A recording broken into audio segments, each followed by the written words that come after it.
before the neon lights ever shimmered across the Nevada desert, before the casinos, the roulette wheels, and the endless sound of coins striking metal.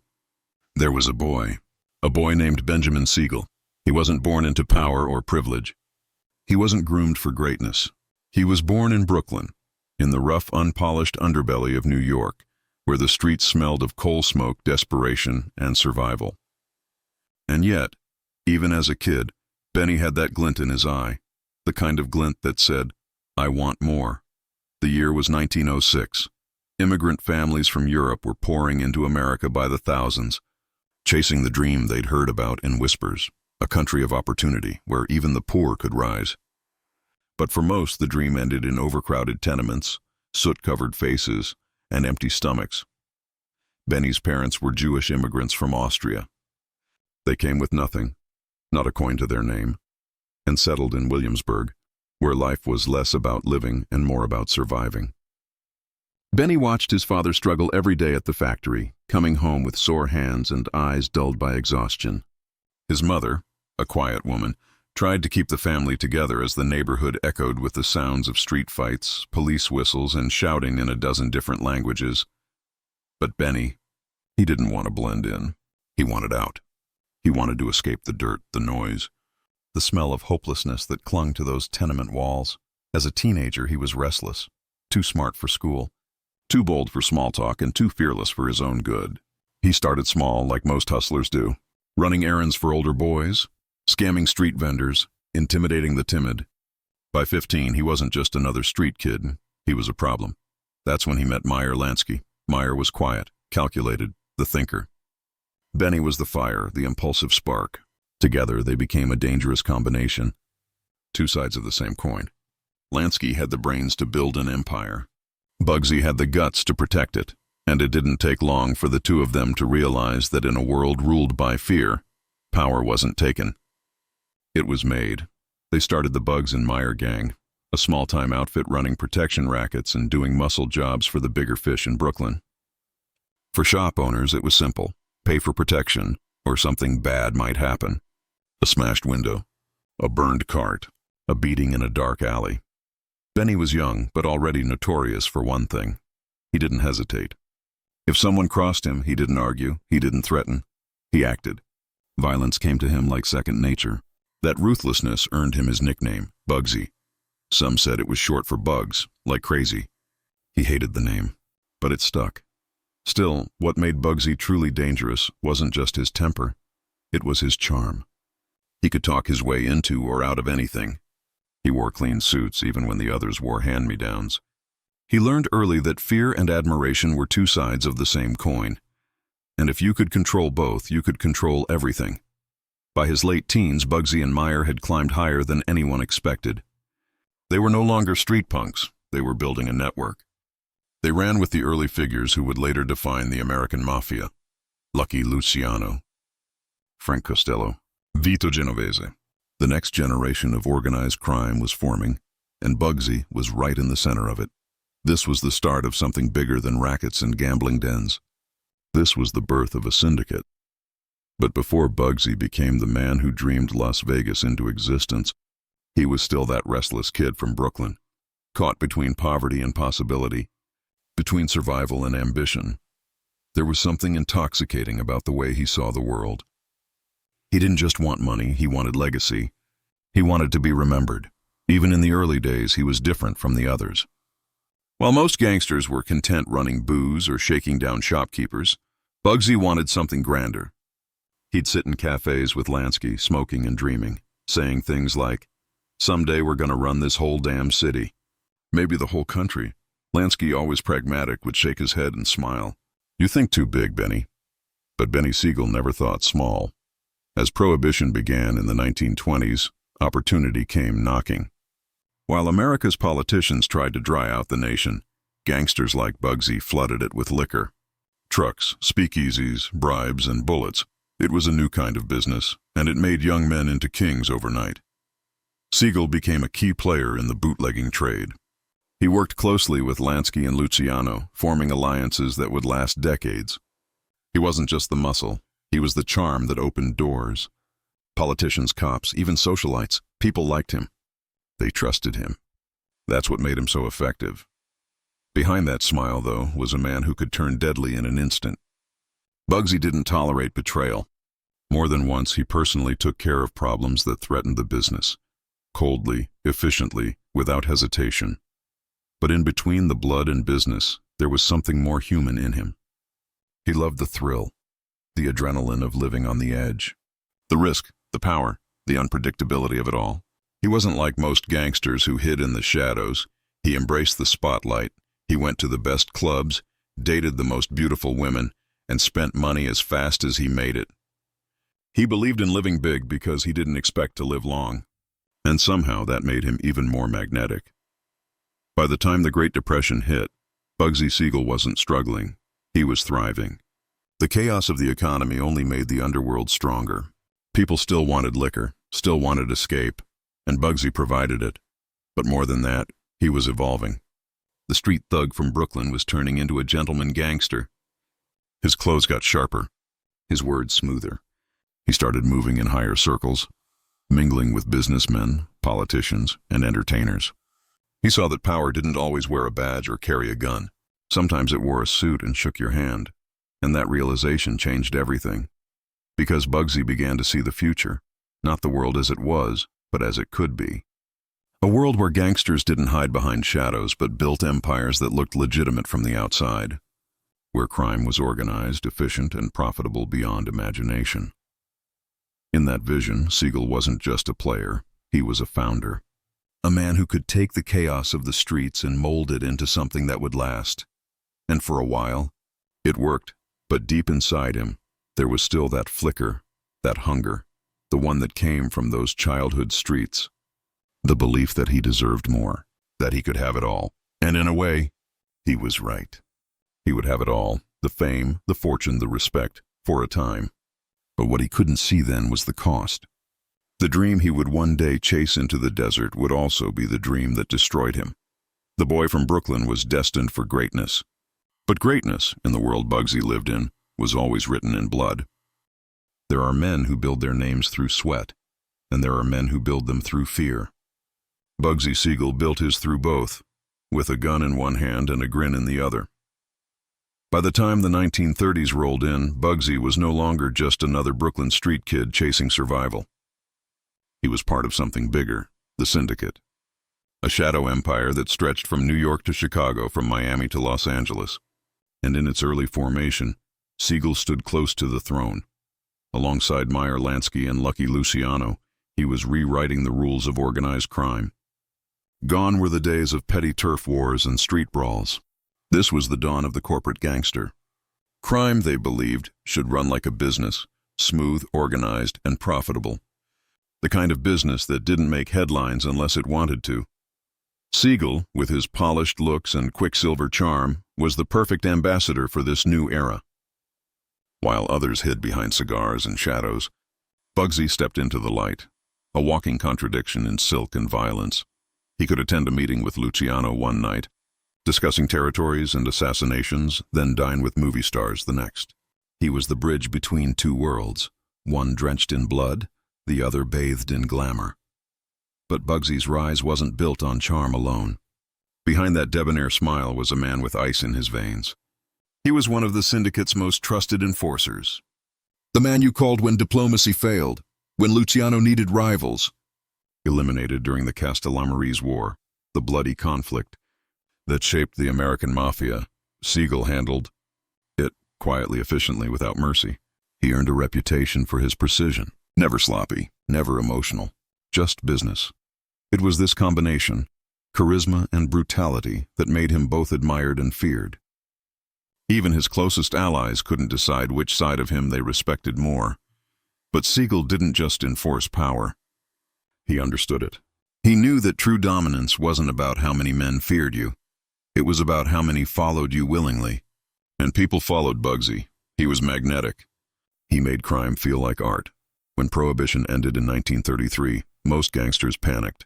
Their rivers of liquor money had dried up overnight. But Bugsy didn't miss a beat. He shifted gears. Gambling, narcotics, real estate, bookmaking, wherever there was profit, he was already there. He began building connections beyond New York. Los Angeles was calling, a city shimmering with opportunity, wealth, and influence. And Bugsy, ever the dreamer, saw it as a new frontier. He packed his suits, kissed the East Coast goodbye, and boarded a train west. Los Angeles in the 1930s was another world. Sunshine, palm trees, and movie studios, a paradise wrapped in celluloid and lies. But beneath the glitz was a familiar darkness. There were rackets to run, politicians to bribe, and fortunes to be made. Siegel arrived like a storm. Within months, he had carved out his place in the city's underworld. He built alliances with West Coast mob figures and set up gambling operations, racing interests, and narcotics routes. But Bugsy didn't blend into the shadows like most gangsters. He wanted to be seen. He lived in Beverly Hills, drove the latest cars, and threw lavish parties attended by Hollywood royalty. He befriended stars like Clark Gable, Jean Harlow, and Cary Grant. He wore designer suits, spoke with effortless charm, and moved with the grace of a movie star. To the Hollywood elite, he wasn't a gangster, he was an enigma. Dangerous, yes, but intoxicating. The kind of man who could make you laugh one minute and break a man's jaw the next. Bugsy Siegel became a celebrity in a city built on illusion. And that's exactly how he liked it. But behind that glamorous facade, the violence never truly left him. His hands were still deep in the rackets, extortion, illegal gambling, even hits ordered from back east. When someone got in the way, Bugsy made sure they didn't stay there long. He was known to drive alone at night, roaming through Los Angeles like a king inspecting his kingdom. And though his empire glittered with champagne and flashbulbs, his enemies never forgot who he really was. One night, at a Hollywood party, an actress asked him, "Benny, aren't you afraid of dying young, living the way you do?" He smiled, lifted his glass, and said, "You only live once, sweetheart. Might as well live like you mean it." That was Bugsy. He wasn't afraid of the end, only of being forgotten. But as his power grew, so did his recklessness. He loved risk, not just in business, but in everything. He gambled heavily, flirted with danger, and treated money like it would never run out. To his friends, he was unpredictable. To his enemies, unstoppable. And to himself, untouchable. Yet beneath that confidence, something else was growing: ambition. Not just for wealth or fame, but for creation. Bugsy wanted to build something lasting, something that would outlive him.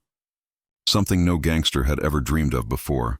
That seed, that wild, impossible dream, would soon take root in a barren desert. But before it did, he had to prove himself one last time to the men who trusted him with millions. His reputation in Los Angeles caught the attention of the biggest names in organized crime. Luciano, Lansky, Costello, they all saw the potential. The West Coast needed leadership, and Bugsy fit the part. He was their man on the ground, suave, connected, and efficient. But there was something about Bugsy that made even his allies nervous. He was too flamboyant, too visible. The mafia liked quiet power, shadows, and secrecy. Bugsy was neon lights and roaring engines. He didn't just break rules, he ignored them. One infamous story spread through the underworld. A rival gangster insulted Bugsy in public, calling him crazy. Bugsy smiled, walked over, and shot the man in the face, in front of everyone. Then he calmly wiped his hands, straightened his tie, and sat back down as if nothing had happened. That was Bugsy's philosophy. Act first, deal with the consequences later. It made him dangerous, but it also made him unpredictable. And unpredictability, in the mob, was both an asset and a curse. Still, for every act of violence, there was an equal measure of sophistication. Siegel wasn't just a killer, he was a visionary. He wanted to transform crime into empire building, to turn dirty money into golden opportunity. And that's why, when he looked across the dry, endless sands of Nevada, he didn't see emptiness. He saw the future. That moment, that vision, was the turning point. The spark that would soon become the inferno of Las Vegas. But in the early days, no one took him seriously. The desert? Who would gamble in the middle of nowhere? Bugsy smiled and said, "They'll come. They'll have to come. I'll build something they can't resist." It was the same audacity that took him from Brooklyn's gutters to Hollywood's mansions, and the same belief that no dream was too big if you had the guts to chase. Yet Bugsy Siegel's rise wasn't a straight climb. It was a series of explosions, bursts of brilliance and destruction, charisma and chaos. He made friends with movie stars and enemies with mobsters. He built fortunes and burned through them just as fast. But through it all, he carried himself like a man who already knew he was a legend. He was no longer the boy from Brooklyn. He was Bugsy Siegel, the gentleman gangster. The man who could order a hit at noon and attend a red carpet premiere by nightfall. The man whose name carried weight from coast to coast, and yet the higher he climbed, the thinner the air became. The closer he got to the sun, the hotter it burned. Every move, every deal, every whispered threat, it was leading him somewhere. Somewhere brighter, wilder, and deadlier than he could imagine. He didn't know it yet. But the empire he dreamed of building would one day define him and destroy him. Because for Bugsy Siegel, power was never enough. He wanted immortality, and soon, in the middle of a barren desert, he would try to build it. Every empire begins with an idea, and Bugsy Siegel's idea was madness dressed as genius. It was the 1940s. The war had ended, America was booming, and the world was ready to dream again. Soldiers returned home to start new lives. Cities swelled with opportunity. The air itself buzzed with the promise of modernity. Cars, jazz, nightclubs, neon, and freedom. And in that new world, no one dreamed bigger than Bugsy Siegel. He'd seen everything. New York's underworld, Hollywood's bright lights, the high stakes of Los Angeles, but nothing satisfied him. There was always a hunger gnawing at the edge of his soul, whispering that there was more to be made, more to be built, more to own.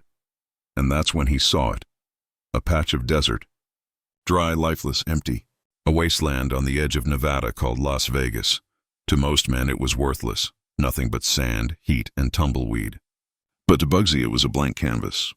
A place where he could build something no one had ever seen before. A palace of sin and luxury. A paradise where the rich, the famous, and the reckless could lose themselves. He didn't want just another casino. He wanted an empire of indulgence. And in that moment, under the relentless desert sun, Benjamin Siegel saw the future. When Bugsy brought his idea to the syndicate, the room was split. The desert? Someone laughed. Who the hell is going to go to Nevada? Bugsy leaned forward, his blue eyes glinting. Everyone, he said. We'll bring Hollywood to the desert. Lights, music, fine dining. Not just gambling in style. This isn't a joint for hustlers. It's for dreamers. Lucky Luciano and Meyer Lansky exchanged looks. They knew Bugsy's charm could sell sand to a camel, but this was different. This was a gamble even for them. But Bugsy could talk anyone into anything. And when he was finished painting his vision, the champagne towers, the gold chandeliers, the stars flying in from Los Angeles, even the skeptics felt the pull. So they gave him what he wanted. Funding. Millions of dollars. The syndicate's money. And Bugsy Siegel went to work. He called it the Flamingo. It wasn't just a name. It was a statement. Exotic. Elegant. Modern. He wanted it to look like the kind of place you'd see in a dream. Not in the desert. Construction began in 1945. Bugsy oversaw every detail, every design choice, every tile and fixture. He imported marble from Italy, fabrics from France, chefs from New York. He wanted no corners cut, no compromises, but dreams have a cost. The Flamingo's budget began to balloon. What started as a $1 million project quickly jumped to 2, then 4, then 6. Money poured out faster than it came in. Bugsy didn't care. To him, perfection wasn't optional. It was destiny, but to the mob, money was blood. And blood couldn't go missing without consequence. Soon whispers began to circulate. Bugsy was skimming. Bugsy was stealing. Bugsy had lost control. In truth, Bugsy wasn't stealing, at least not in the way they thought. He was obsessed. Every dollar overspent wasn't for greed, it was for glory. He wanted the Flamingo to be flawless, to prove that gangsters could build beauty, not just break bones. He wanted to be more than a criminal. He wanted to be a creator. But while Bugsy dreamed in neon, his allies in New York began to lose patience. The war had ended, but back home, business was still brutal. The syndicate didn't forgive failure, and the numbers weren't adding up. Reports trickled in. Construction delays, poor management, overpaid contractors, money vanishing without explanation. The mob started to call the project Siegel's folly. Meyer Lansky, his old friend, tried to defend him. Benny's not stealing, he said. He just believes too damn much. But belief doesn't pay back millions. Meanwhile, Bugsy's life in Los Angeles was unraveling. He was juggling too many worlds: the gangsters, the movie stars, the builders, the dreamers. His relationship with actress Virginia Hill burned like wildfire, passionate, destructive, uncontrollable. She was his equal in beauty and temper. Together, they were electricity, drawn to chaos, addicted to each other's danger. But Virginia wasn't just a lover. She was also rumored to be handling mob money, transferring funds overseas. And every time cash went missing from the Flamingo project, all eyes turned to her, which meant all suspicion led back to him. Bugsy brushed it off with arrogance. "They wouldn't dare touch me," he'd say. "I made them rich." But deep down, even he could feel the walls closing in. By late 1946, the Flamingo was still unfinished, a skeleton rising from the desert. But Bugsy couldn't wait any longer. He decided to open early, in December, right before Christmas. He threw everything into the grand opening, invited celebrities, politicians, and mob associates. The champagne was cold, the lights were bright, and the air buzzed with excitement. But then the truth hit him. The dream wasn't ready. The rooms weren't finished, the plumbing leaked, and a storm rolled through the desert that night, turning the parking lot into a muddy swamp. Guests arrived, gambled a little, and left disappointed. The casino lost money fast, thousands gone in a single weekend. The Flamingo's debut was a disaster. Bugsy was humiliated. The press mocked him, the mob questioned him, and the desert seemed to whisper the same cruel truth. You went too far. Still, Bugsy wasn't a man who gave up easily. He shut the casino down temporarily, poured in more money, fixed the flaws, and reopened in 1947. This time, business was better. Slowly, gamblers began to come. The glamour returned, but it was too late. The damage was already done. The mob wanted answers and repayment. Rumors spread through the underworld like wildfire. Meetings were held in smoke-filled rooms across New York and Chicago. Men in sharp suits spoke in low voices, asking the same question: what do we do about Bugsy? For years, Bugsy Siegel had been untouchable, charming, fearless, protected by his friends. But protection had a limit, and even loyalty bends under millions of missing dollars. In the spring of 1947, Bugsy seemed restless, as if he could sense something coming. He spent his days pacing the halls of his Beverly Hills mansion, reading newspapers, taking calls from anxious investors. Sometimes he'd drive to Las Vegas, standing outside the Flamingo, staring at its pink glow against the night sky. It was working now. People were coming. The money was flowing. The city was alive. His dream was finally real. But dreams don't erase debts. The syndicate had made its decision. On the night of June 20th, Bugsy Siegel sat in the living room of his girlfriend Virginia Hill's home on Linden Drive. The windows were open. The night was calm. He was reading the Los Angeles Times, half smiling at a headline about the Flamingo's success. Then, in a flash of light and thunder, it ended. Bullets shattered the glass, tearing through the room, one striking him in the eye, another in the chest. Bugsy Siegel, the man who built Las Vegas, was dead before he hit the floor. In that instant, the dreamer from Brooklyn became a ghost. The news spread fast. The next morning, the Flamingo carried on as if nothing had happened. Guests checked in, cards were dealt, dice rolled. Within hours, the syndicate's men took control. No one talked about who ordered the hit. They didn't have to. Everyone already knew. But something remarkable happened in the years that followed. The Flamingo thrived. Then came more casinos. The Desert Inn, the Sands, the Tropicana. The desert that everyone once mocked became the world's capital of sin and fortune. Bugsy's vision, the one they killed him for, came true. He didn't live to see the empire he dreamed of, but his fingerprints were on every light, every jackpot, every tower that rose from the sand. He built Las Vegas not with blueprints, but with belief. And in the end, belief was the only thing the desert ever needed. Bugsy Siegel wanted immortality. And though he paid for it with his life, he got exactly what he wanted. Every time neon flickers in the desert night somewhere, his ghost still grins, proud, reckless, and unrepentant. Because while others built kingdoms of money, Bugsy Siegel built a mirage, one that turned out to be real. The story of Bugsy Siegel's fall didn't begin with bullets. It began with whispers. Whispers that slithered through smoky back rooms, crossed telephone wires, and echoed in the minds of men who once called him a friend. By the time the Flamingo opened its glittering doors to the Nevada night, Bugsy's name had already become a problem. He was no longer the syndicate's golden boy. He was its liability. And the worst part?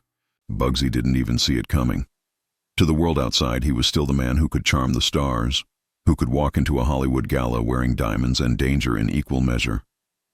But beneath that smooth exterior, cracks were forming. The Flamingo, his masterpiece, had become a bottomless pit. Every time the mob sent money, it vanished into dust and invoices. He blamed the desert. He blamed the contractors. Sometimes when drunk, he even blamed Virginia Hill, but never himself. In truth, Bugsy wasn't built for management. He was built for momentum.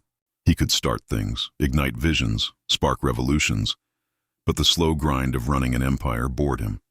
He wanted the dream, not the paperwork, and dreams are expensive. By early 1947, the Flamingo had drained over $6 million, a staggering figure in its time. The syndicate began to grow restless. Men like Frank Costello, Joe Adonis, and Lansky's other partners wanted answers. But Bugsy gave them attitude instead. He told them to relax, that it was all part of the plan.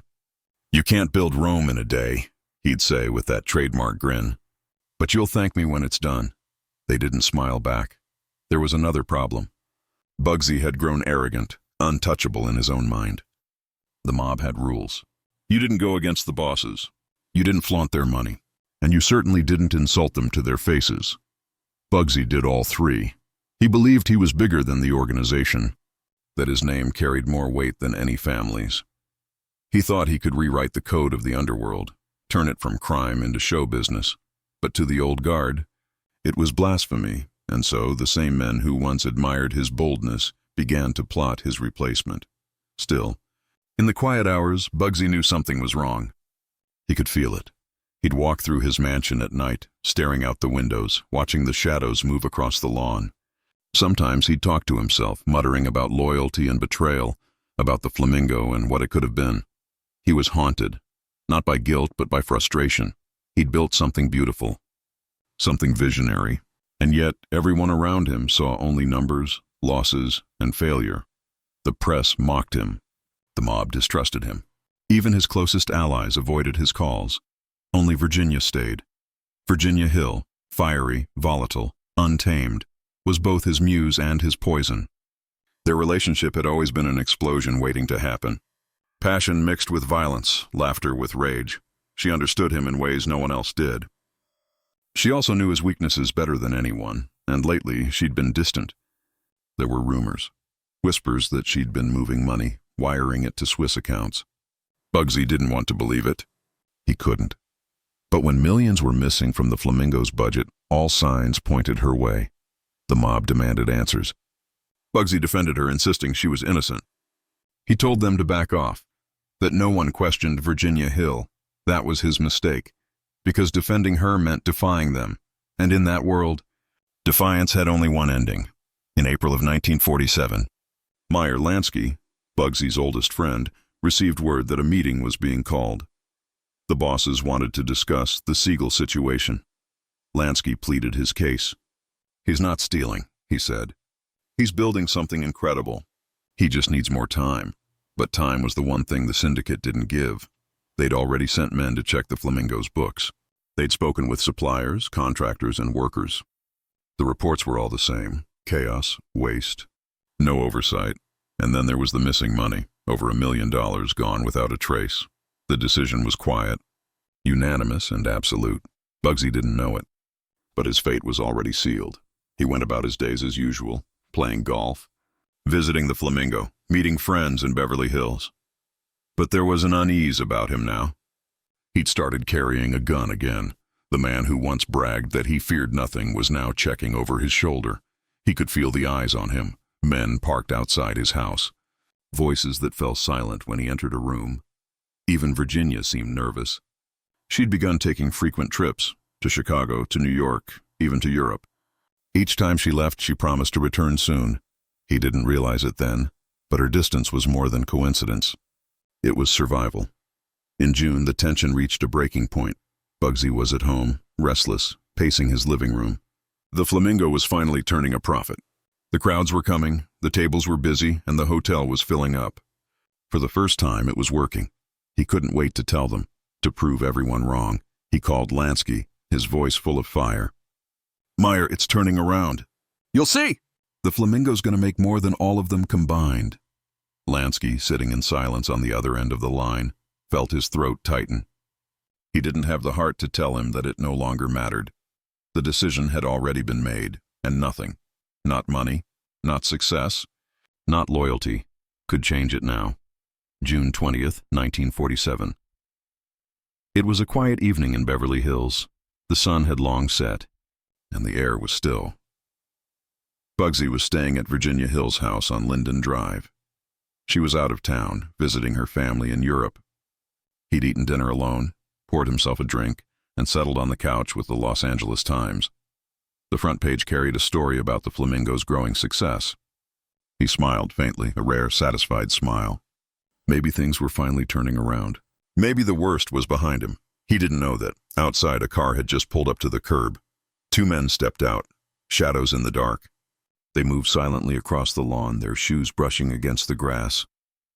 Through the open window, Bugsy sat in the glow of a lamp, reading, relaxed, unaware. The first shot shattered the glass. The second struck him in the head. The third and fourth followed, tearing through the room. And just like that, Benjamin Bugsy Siegel, the man who dreamed of building paradise in the desert, was gone. He died instantly, his paper falling from his hand, his body slumping to the floor as the sound of gunfire echoed into the warm California night. When word reached Las Vegas, the reaction was eerily calm. At the Flamingo, the dealers kept dealing. The dice kept rolling. Guests ordered drinks, laughed, and played cards under the same pink lights Bugsy had designed. And within hours, new management arrived.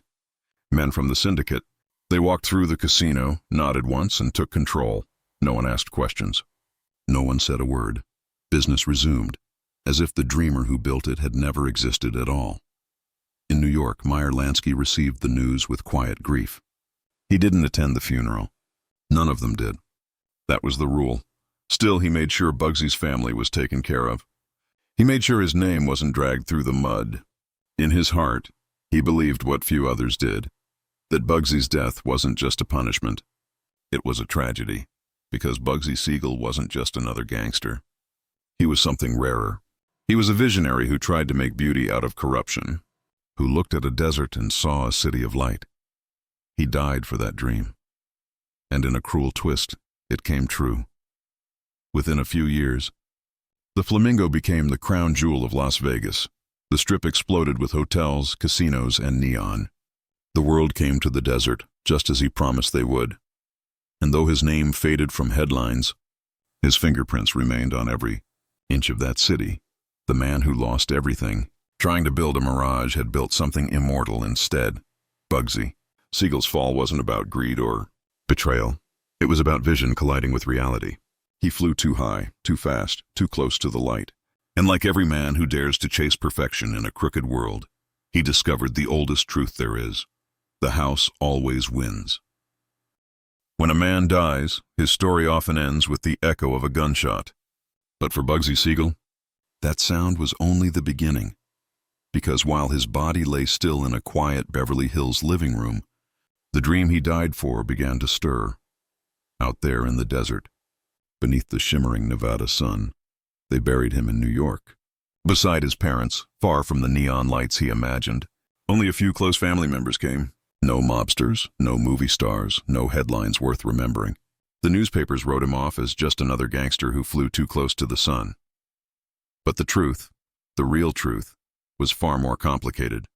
The Flamingo didn't die with Bugsy. In fact, it came alive. Within weeks of his murder, the casino started turning a profit. Tourists flooded in from Los Angeles, drawn by the promise of glamour, gambling, and escape. The same men who'd once whispered that Bugsy was insane now smiled and counted the money he'd made. Possible. The irony wasn't lost on anyone who knew. Him Bugsy had been right all along.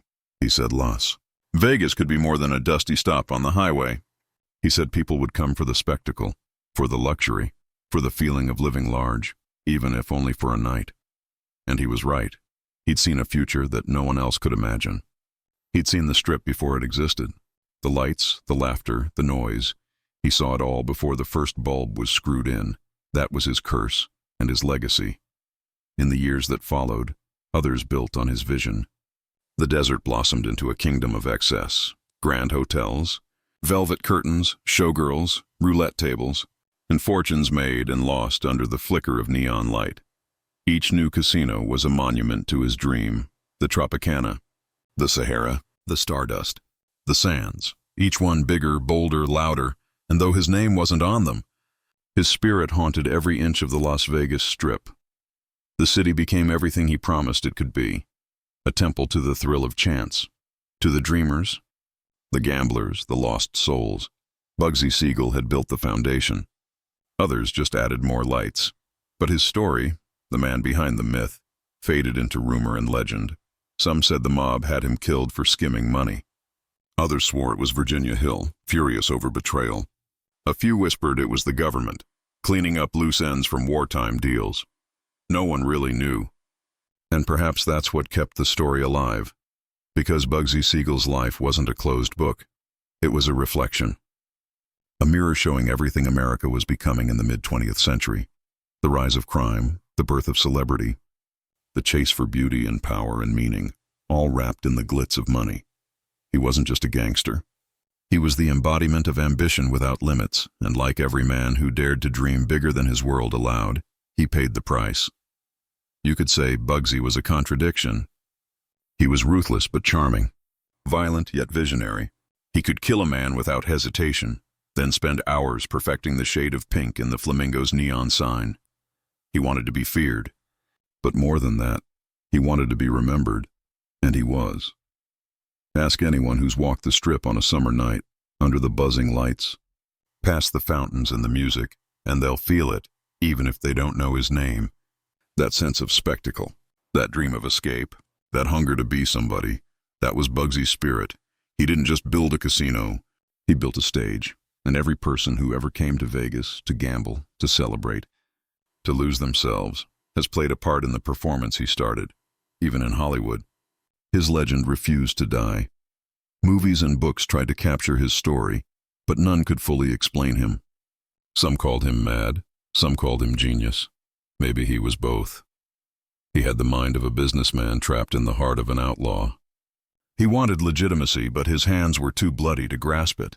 He could have been a studio executive, a real estate tycoon, maybe even a politician if he'd been born under different stars.